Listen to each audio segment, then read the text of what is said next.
Hello everyone, welcome back to Intip Santri with Nay and Aung. Sahabat Insan, di episode kali ini kita akan melihat lebih dekat studio Nadwatul Ummah Media House nih. Dan gak cuma itu aja loh sahabat Insan, kita juga akan berkenalan dengan tim serta kru Nadwatul Ummah Media House.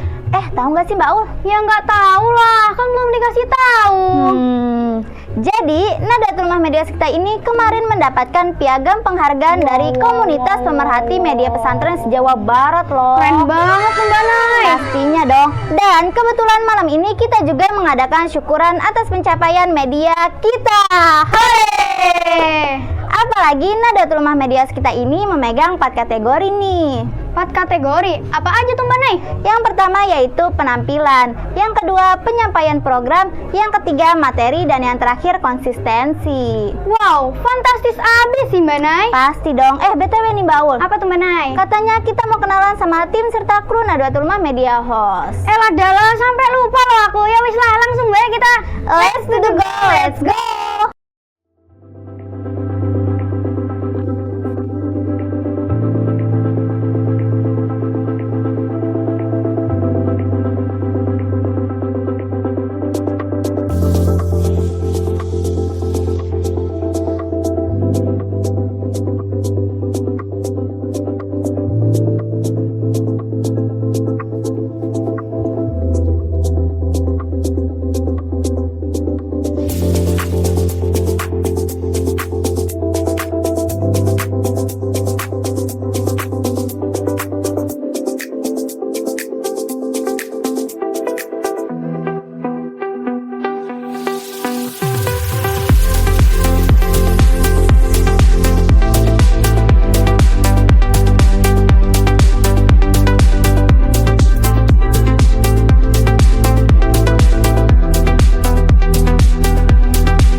Assalamualaikum Bang Novam. Waalaikumsalam. Gimana nih kabarnya Kang?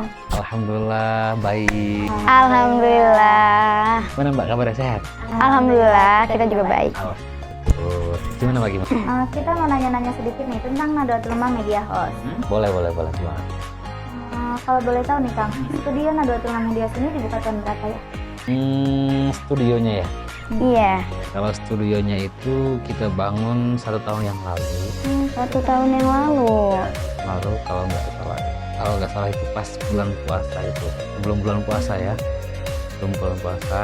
Namun aktif itu pas di bulan puasa. Berarti sebelum bulan puasa kita bangun. Kemudian pas puasa itu kita sudah mulai pakai. Namun waktu itu memang belum peresmian. Jadi setelah lebaran itu baru peresmian. Setelah kita punya konten, punya program, setelah ini dipakai untuk beberapa acara, baru studio ini kita resmikan dan diresmikan langsung oleh Ketua Yayasan Lembaga Pendidikan Islam Pondok untuk Pesantren, Kiai Al-Hajj Salman Al-Farisi beserta jajarannya. Alhamdulillah, berarti kalau kita hitung-hitung waktu sekitar 1 tahun. 1 tahun. Baru 1 tahun loh Mbak Nay, tapi wah udah keren banget sih Mbak Nay. Baru 1 tahun loh Kang. Ini udah mendapatkan piagam penghargaan dari komunitas pemerhati media pesantren juga. Keren banget sih Kang. Patut diapresiasikan sih. Ya, semuanya kerja tim. Amin. Nih Kang Noval, boleh nih, selama 1 tahun ini apa aja sih manfaat yang didapat dari studio Nadwatul Ummah Media House ini terhadap santrinya? Manfaat. Kalau kita bicara manfaat, tentunya kalau saya merasa bahwa adanya studio ini kita bangun manfaatnya bukan cuma sekedar untuk santri dakwah, tapi santri pada umumnya gitu. Artinya siapapun boleh pakai studio ini untuk kepentingan yang positif gitu ya. Kalau untuk manfaat untuk santri Nadwatul Ummah sendiri ya menurut saya banyak juga. Karena dengan hadirnya studio ini, teman-teman santri yang punya bakat terpendam katakanlah ya, teman-teman yang punya kreativitas itu kemudian mempunyai tempat untuk mengeluarkan, untuk menuangkan bakat mereka, untuk menuangkan keahlian mereka gitu. Semisal contoh kan studio ini dikelola, dibuat bahkan oleh santri, bukan oleh orang luar atau orang lain. Pure dari awal, dari mulai pemasangan semuanya itu yang bangun itu santri semua. Setelah ini jadi, kemudian ada alat-alatnya, ada fasilitasnya dilengkapin, dan itu yang mengoperasikan semuanya. Dari mulai kamera, lampu, kemudian editing, pokoknya semua yang ada di sini itu yang memanfaatkan santri. Dari sini kita bisa melihat dong, berarti jelas kehadiran studio Nadwah ini kemudian manfaatnya sangat jelas, dampaknya sangat ada buat teman-teman santri yang memang mereka punya punya bakat ya, sehingga kemudian dengan hadirnya ini sangat membantu mereka untuk menuangkan bakat-bakat mereka. Ini tentunya menurut saya itu hal yang positif yang harus kita pertahankan. Berarti walaupun santri kita juga harus tetap eksis betul ya, nggak ketinggalan zaman ibaratnya begitu. Teman, meskipun begitu ya, kita harus garis bawahi bahwa kewajiban santri adalah ngaji ya. Tapi di sela-sela waktu ngaji itu, teman-teman santri yang ada di sini boleh mengekspresikan bakat-bakat mereka di studio yang kita bangun dari mereka untuk mereka. Mereka keren banget sih. Selanjutnya nih Kak, program apa sih yang sedang direncanakan atau dirancang oleh tim dan kru Nadwatul Ummah Media House? Program ya? Iya. Tahu aja atau mau tahu banget? Foto banget dong. Kasih cuplikan sedikit lah. Kasih bocoran sedikit, spill sedikit aja. Kalau kita berbicara program nih Mbak ya, sedikit saya kasih gambaran bahwa alhamdulillah 1 tahun ini, 1 tahun berjalan ke belakang ini, Nadwatul Ummah Media House dan studio Nadwa itu sudah punya banyak program. Dari mulai ya mungkin teman-teman sudah tahu ya, ada SOTR, itu juga pernah tur ke Palembang juga pernah bikin rekaman juga, kita pernah bikin video klip juga gitu kan. Ini kan satu program yang tidak sembarangan, yang membutuhkan konsentrasi dan detail yang sangat jelas kan begitu. Dan untuk program selanjutnya kita sebenarnya punya banyak daftar program untuk tahun ini. Tapi kalau kita realisasikan semua juga itu tidak mungkin untuk dalam waktu yang bersamaan ya. Artinya kita bertahap menghadirkan program itu, tapi dengan kualitas yang semuanya harus bagus. Nah, di antara program yang sudah kita siapkan, yang akan kita launching gitu, yang akan kita terbitkan itu, yang pertama kita mau bikin short movie.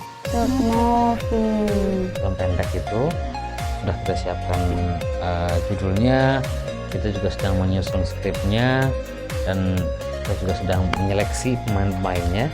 Karena kan meskipun yang main itu santri, yang bikin skrip juga santri, tapi kita harus profesional, kita harus ngikuti prosedurnya, tahap-tahapnya seperti apa agar menghasilkan karya yang betul-betul bagus dan bisa dinikmati oleh semua kalangan. Kemudian program poin keduanya itu kita juga ingin kembali ke link pesantren, beberapa pesantren yang ada di Jawa Barat ya. Insya Allah sih di kota Garut ya. Kita belum menentukan pesantren mana aja yang akan kita kunjungin. Kemudian yang ketiga itu kita kan sedang menyiapkan untuk pembuatan profil pesantren gitu sih. Mungkin dari sekian banyak programnya baru bisa 3 nih yang kita spill, karena jujur memang dari sekian banyak program yang kita sudah insya Allah udah siap itu 3 program. 3 program itu berarti menjadi surprise ya buat teman-teman, buat followers Nadwah Media House, karena masih banyak program yang akan kita tampilkan. Wah, Kang Noval, sangat ditunggu sekali itu program-program baru yang akan dilaunchingkan. Pastinya kita juga nggak sabar nih untuk menunggu launching barunya.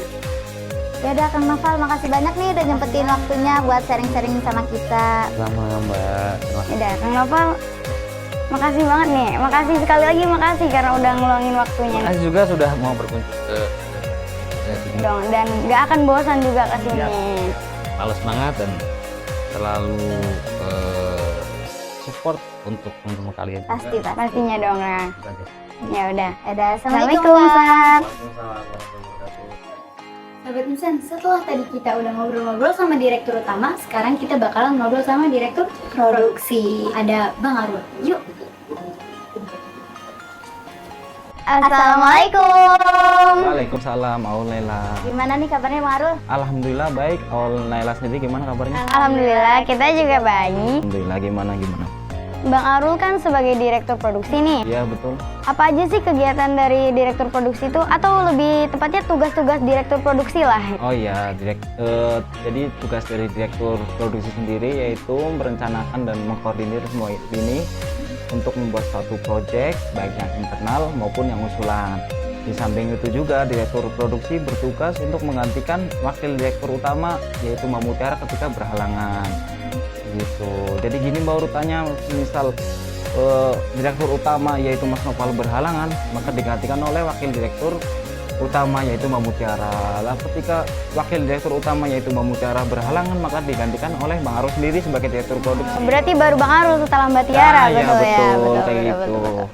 Bang, pengalaman apa saja sih yang didapat selama menjadi direktur produksi nih? Oh kalau ngomongin soal pengalaman sih tentunya banyak banget. Banyak. Salah satunya yaitu Bang Arul sendiri merasakan gimana rasanya menyusun semua proyek yang ada di media ini, kayak gitu. Makanya nanti Aul sama Naila suatu saat ketika diperintah untuk menjadi direktur produksi harus siap, oke? Oke. Nah Bang Arul, apa aja sih kesulitan dalam membuat program tuh? Sulitnya banyak banget ya. Banyak juga ya. Karena kan kita semua masih belajar, tapi insya Allah semuanya akan teratasi. Amin, amin, amin, amin. Ya udah nih buat Bang Arul. Makasih ya udah mau sharing-sharing sama kita nih. Ya sama-sama. Oleh. Selalu Bang Arul. Ya udah langsung aja nih. Assalamualaikum. Nah, sahabat Insan, setelah tadi kita ngobrol bareng para direktur, sekarang kita mau ngobrol bareng sama kru kita nih. Nah, kru yang pertama ada kameramen, Bang Juki dan Bang Rasya. Udah, langsung aja kita samperin, yuk. Assalamualaikum. Waalaikumsalam. Gimana nih kabarnya Bang Rasya, Bang Juki? Alhamdulillah baik. Alhamdulillah.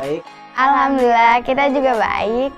Bang Rasya, Bang Juki, kita mau nanya-nanya sedikit nih tentang Nahdlatul Ulama Media House. Bang Rasya dan Bang Juki itu kan sebagai kameramen nih.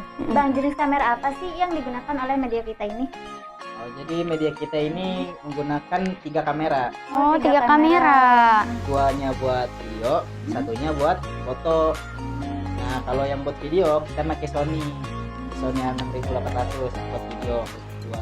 Nah, satunya nih khusus foto doang. Makanya ini Canon 650D. Di antara ketiga kamera itu lensanya sama atau beda-beda tuh Bang? Beda-beda pasti. Oh, beda-beda. Setiap kamera itu punya kebutuhannya masing-masing. Jadi setiap kamera itu punya lensa yang berbeda-beda. Dari video sampai foto semua beda. Oh, kayak gitu. Berarti lensa itu mempunyai jenis namanya masing-masing gitu? Iya. Terus apa tuh namanya? Bisa dikasih tahu nggak nih?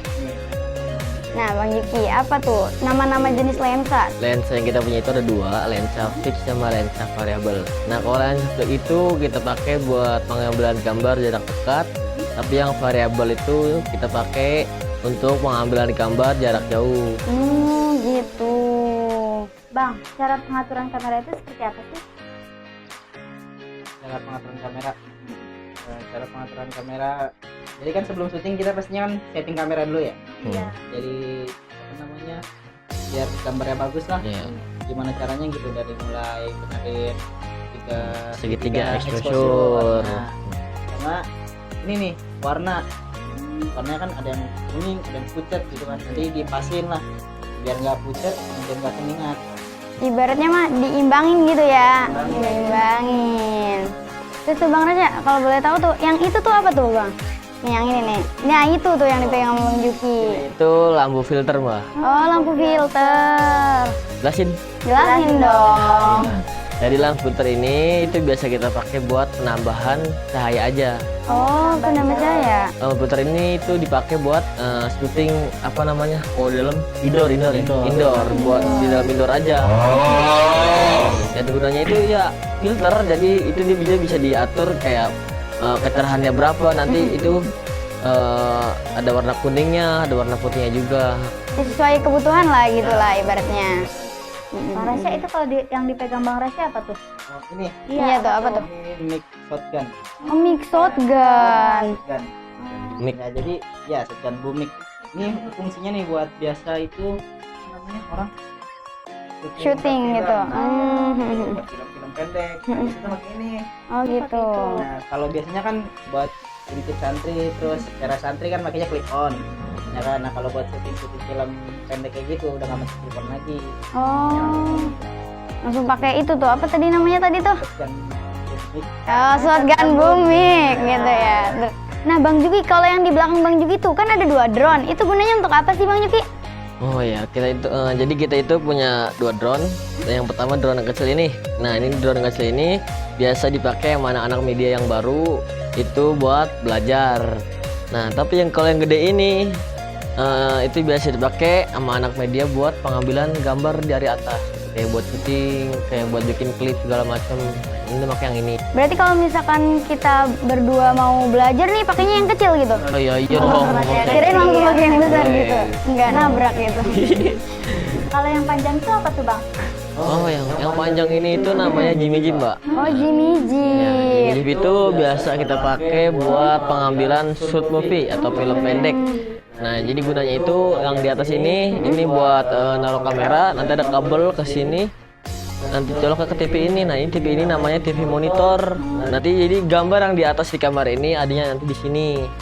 Oh, berarti si talent bisa ngeliat mukanya sendiri gitu? Bisa, jangankan talent, CRT juga bisa. Oh gitu, CRT bisa lihat. Yaudah nih, makasih buat Bang Juki sama Bang Rasya nih. Nah, ada lagi nih Mbak Nailau. Nah, yang di belakangnya tuh. Nah, itu mic khusus podcast. Nah, sama di belakangnya juga ada kursi. Jadi buat background. Nah, kalau di podcast, kalau di ngajak news, buat background podcast sama ngajak news. Oh gitu. Nah, itu buat indoor doang, indoor. Ya, indoor. Di sini area sini aja. Nanti kita kalau pakai outdoornya nih yang ini. Oh yang itu, beda lagi berarti ya sama yang ini? Oh beda, ternyata benar. Iya beda. Ya udah nih, buat Bang Juki sama Bang Rasya makasih ya karena udah mau sharing-sharing bareng kita. Jadi langsung aja, assalamualaikum. Bentar. Apa tuh? Kita mau ngobrol sama siapa lagi sih? Aha, kita bakalan ngobrol sama editing visual Nahdlatul Ummah Media Host. Siapa tuh? Ada Bang Noval dan Bang Panji. Langsung aja yuk kita samperin. Assalamualaikum. Waalaikumsalam. Ada apa nih Mbak? Ada yang bisa kita bantu? Iya, jadi kita berdua datang ke sini mau tanya-tanya tentang editing visual. Oh gitu. Nanya apaan tuh? Bang, gimana nih awal editing visual itu? Awal editing visual ya Mbak. Jadi gini, pertama-tama kameramen itu mengambil gambar atau footage untuk dimasukkan ke dalam komputer. Nah, setelah di komputer, editor itu memilah gambar untuk dipilih yang paling benar sesuai konsep editing. Setelah dipilih yang paling benar sesuai konsep editing, lalu video ini masuk ke proses editing. Nah, di sini kita menggunakan aplikasi Adobe Premiere Pro versi 2017. Oh, 2017. Bang, kalau misalkan editing visual itu harus menggunakan 2 layar ya? Nah, itu umumnya editor itu menggunakan 2 layar. Tapi bisa juga 1 layar. Nah, di sini 2 layar digunakannya untuk yang sebelah kanan nih. Pertama, itu untuk skala editing. Jadi di sebelah kanan ini baik dari nge-cut video atau audionya, terus pewarnaan dalam videonya, mengedit grafik atau teksnya, emblem-emblem di videonya itu di sebelah kanan, layar sebelah kanan. Nah, Untuk melihat hasil editannya, untuk melihat hasil editannya atau preview dari video atau gambarnya itu di sebelah kiri. Nah, makanya menggunakan 2 layar. gitu. Nah, umumnya editor itu menggunakannya seperti itu, Mbak. Oh, gitu. Bisa dijelasin nggak nih Bang, gimana mulai proses editing visual itu? Nah, pertama kita masuk terlebih dahulu ke aplikasinya. Lalu kita buat project baru, kita namakan projectnya. Setelah itu kita pilih untuk menyimpan file tersebut. Nah, lalu kita masuk ke tampilan awalnya. Setelah itu kita buat sequence-nya terlebih dahulu. Setelah kita buat sequence terlebih dahulu, kita masukkan video, audio, dan bahan-bahannya ke tampilan. Setelah itu kita masukkan video dan audionya ke dalam sequence untuk disinkronisasikan. Kalau misalnya udah disinkronisasikan, kita cut bagian depan dan belakangnya. Nah, gitu Mbak. Gitu. Nah, jadi setelah itu nih masih ada kelanjutannya nih Mbak sampai finish. Apa tuh? Ada. Iya, jadi pertama-tama setelah disinkronisasi itu kita ngatur alur. Jadi kita konsep editingnya ini seperti apa? Karena konsep editing itu ada macam-macam, baik dari sinematografi, filmmaker, atau bisa kayak pembawaan acara berita gitu. Nah itu banyak konsep editingnya. Nah kita nih seperti apa dulu? Kita susun alurnya dari awal sampai akhir video, dari opening sampai closingnya. Kita susun segala macam. Nah nanti kita tambahkan beberapa emblem seperti logo, teks, atau bisa lower third. Itu kita tambahkan semua di dalam sequence-nya. Nah setelah kita tambahkan itu semua, ada bagian yang namanya proses color grading dan masking. Mewarnai videonya. Nah itu buat memberi warna pada video. Di dalam video itu di konsep editing itu banyak macamnya. Jadi kayak sesuai looknya orang-orang atau konsumennya itu melihatnya tuh seperti pas nih gitu. Jadi kayak color gradingnya sesuai enak di mata gitu, warna videonya. Iya. Jadi setelah proses color grading ada di bagian proses masking. Jadi masking itu digunakan untuk hanya beberapa bagian video yang terkena proses editing. Jadi tidak semuanya. Nah itu yang namanya masking. Nah setelah video selesai diedit, video sudah ditata alurnya sampai selesai dari opening sampai closing, itu kita ekspor jadi video yang jadi gitu, yang sudah jadi. Nah setelah video jadi, kita bagian editor itu mengkonfirmasi kepada sutradara atau direktur produksi untuk bahasanya itu untuk penilaian video kita sudah masuk untuk diupload atau tidak. Nah setelah penilaian dari direktur produksi atau sutradara, kalau sudah disetujui, kita masuk proses upload di sosmed. Jadi gitu Mbak. Oh iya gitu. Ya udah nih Bang, makasih banget karena udah jawab pertanyaan-pertanyaan dari kita dan juga udah ngasih tahu nih gimana caranya ngediting Visual. Maaf nih Bang kalau ganggu waktunya. Iya nih. Makasih Bang, yaudah. Yaudah, assalamualaikum. Sahabat Insan, setelah tadi kita ngobrol bareng sama editing visual, sekarang kita mau ngobrol bareng sama editor recording nih. Ada Bang Fahmi dan Bang Fahri. Langsung aja yuk, let's go.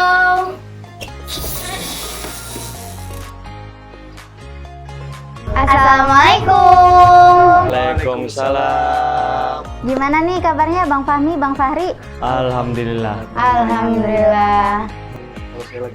Oh, kurang fit Sama ya? nih, kurang mood juga. Oh. Ada aku untuk selalu menyemangati loh. Kalau buat adik-adiknya Bang Fahmi cantik ini gimana? Aduh.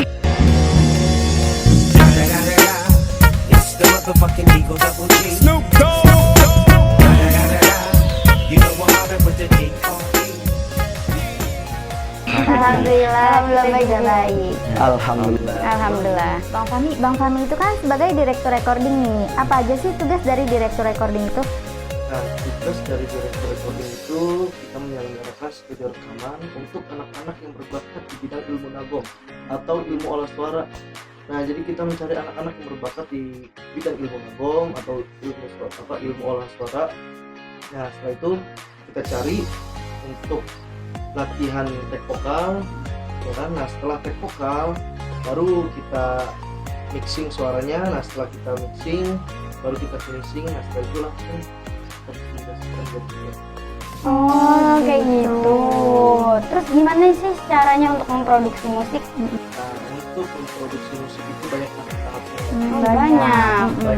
Jadi kita itu membutuhkan anak-anak yang berbakat di bidang ilmu nagom, atau dia bisa bernyanyi, bersolawat. Dalam bernyanyi dia bisa genre apapun yang kita bisa. Insya Allah kita dari situ ajak untuk belajar back vokal, kita cari musiknya dan kita cocokkan nama musiknya. Nah, setelah suara dia dengan musiknya itu cocok, baru kita ajak untuk back vokal atau pengambilan vokal. Nah, setelah pengambilan vokal itu kita mixing atau pengeditan suara. Nah, setelah pengeditan suara kita itu finishing. Nah, setelah finishing kita laporan ke direktur produksi. Oh gitu. Nah, setelah dari direktur produksi kita laporan bahwa kita itu sudah menyelesaikan suatu rekaman dan kita ingin membuat video klip gitu dan ingin mempublikasikannya gitu menjadi visual gitu. Nah, untuk lebih jelasnya lagi langsung aja nih ke Bang Fahri sebagai operator recording. Oh ya udah, kalau sama Bang Fahri kita mau kenalan sama alat-alatnya dulu nih. Kalau boleh tahu tuh yang di dalam itu apa tuh? Oh, yang di dalam ini itu ada mikrofon.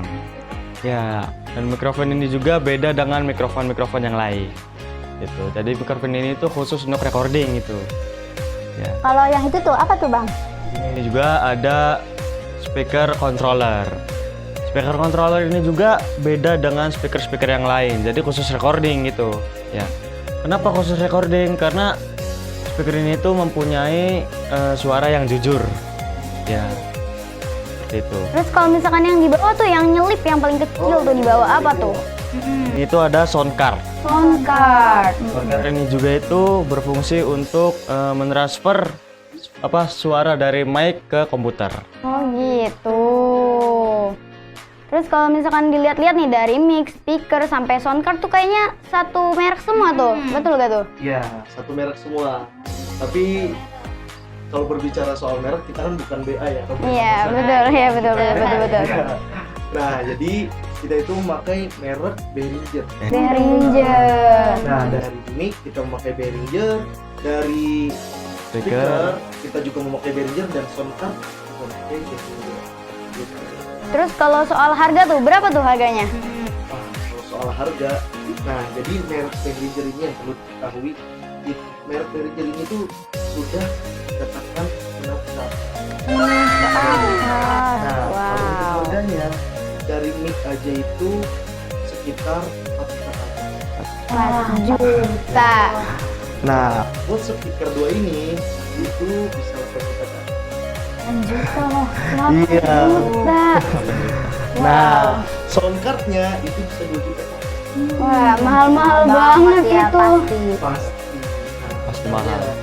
Karena alat-alat yang mahal, karena alat-alat yang sudah pernah tata, kita tidak boleh lalai dalam pekerjaan kita yang sudah diamanati gitu. Jadi makanya itu kita harus manfaatkan untuk menghasilkan karya yang lebih bagus. Yang lebih bagus seperti itu. Yaudah nih buat Bang Fahmi dan juga Bang Fahri, makasih karena sharing-sharing sama kita. Ya udah nih, langsung aja ya kita. Assalamualaikum. Waalaikumsalam. Dadah. Assalamualaikum.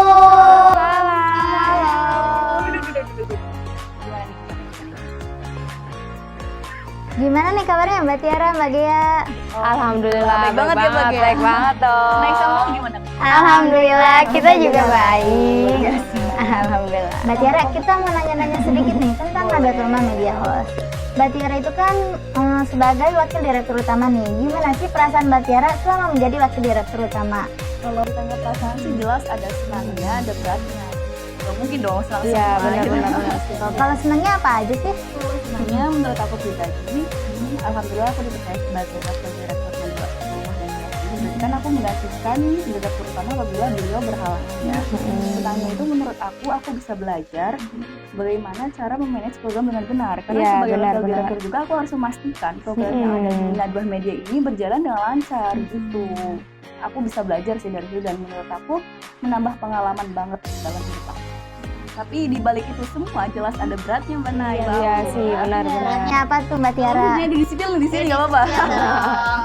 Oke, kalau beratnya menurut aku pribadi karena aku memanage semua program yang ada di sini ya, dan aku tuh harus memastikan bahwa semua program yang ada itu berjalan dengan lancar dan itu sangat membutuhkan konsentrasi yang sangat tinggi. Iya, benar banget sih, benar Lagi banget. nyiapin program iya. aku sangat membutuhkan tapi di balik itu semua aku sangat bersyukur gitu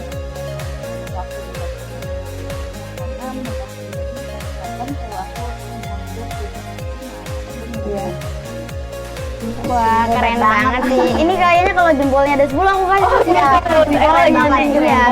Pasti pinjem dulu jempolnya buat Mbak Tiara gitu. Nah, kan tadi udah nih Mbak Nay sama Mbak Tiara. Sekarang giliran aku sama Mbak Gia. Halo Mbak Gia. Langsung halo. Mbak Gia, kan Mbak Gia ini kan sebagai talent nih. Kalau boleh tahu Mbak Gia itu di program apa sih Mbak Gia? Nah kebetulan banget nih, aku tuh programnya sama kayak kalian. Sama, Intip Santri. Juniornya ini, Oh iya, juniornya. Iya. Iya. Ya bisa dibilang begitu. Nah, untuk Mbak Gia sendiri, ini gimana sih caranya untuk menjadi talent yang baik tuh? Nah kalau menurut aku ya, kalau kita mau jadi talent itu modal utama yang harus kita punya itu adalah PD. Karena dengan PD itu kan kita kayak kalaupun kita di depan kamera, di depan orang banyak, kalaupun mau ngomong itu jadi karena udah pede jadi ya mau ngomong apa aja juga nggak malu gitu kan ya. Tapi selain pede juga kita juga harus bisa public speaking. Dan juga kita sebelum syuting itu biasanya kita harus bisa menguasai materi dulu, apa yang akan kita bawakan gitu kan. Jadi selain pede juga harus bisa public speaking, juga kitanya harus cerdas. Kadang kan ada ya kalau misalkan orang yang ngomong depan kamera atau di depan orang banyak tuh sampai tremor gitu kan. Betul.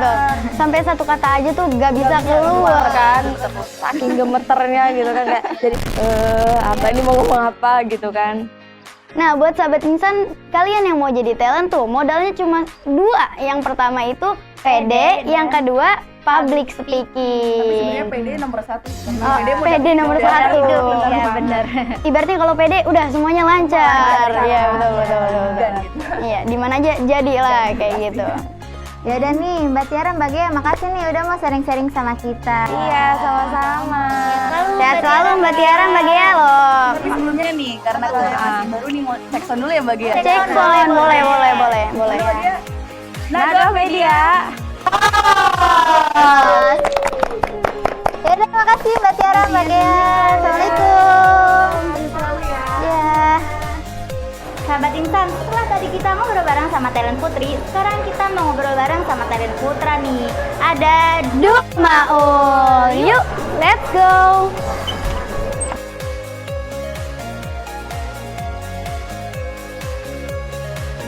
Assalamualaikum. Waalaikumsalam. Gimana nih kabarnya Dua Maul? Alhamdulillah baik. Gimana nih Mbak? Alhamdulillah kita juga baik. Pertanyaan pertama nih buat Dua Maul. Dua Maul ini sebagai apa sih di Nadatul Ulama Media Host? Saya Maulana Jibuddin. Kebetulan saya sebagai seorang talent di program. Begitu juga dengan rekan saya. Saya Ahmad Maulana sama talent di Teras Santri. Wow. Karena kita Dua Maul. Wah, kompak banget ya. Kita harus Dua lebih Maul. Nah, sekarang buat Bang Maul nih pertanyaannya. Tuh, Bang Maul. Gimana sih perasaan Bang Maul sebagai talent itu? Kalau perasaan pastinya senang dong. Iya pasti sih. Karena banyak pengalaman, banyak ilmu yang bisa kita ambil, terutama di seni public speaking. Oh iya Pasti kalau misalkan jadi talent itu memang membutuhkan public speaking. Sekarang buat Bang Maul B nih. Bang Maul B, apa aja sih pengalaman yang didapat selama menjadi talent di Nadatul Ulama Media Host? Sebenarnya pengalaman itu banyak. Tapi yang paling berkesan itu ada satu. Ada satu, yang mana tuh? Yang pas pertama kali syuting. Kenapa pertama kali syuting jadi pengalaman? Kenapa tuh?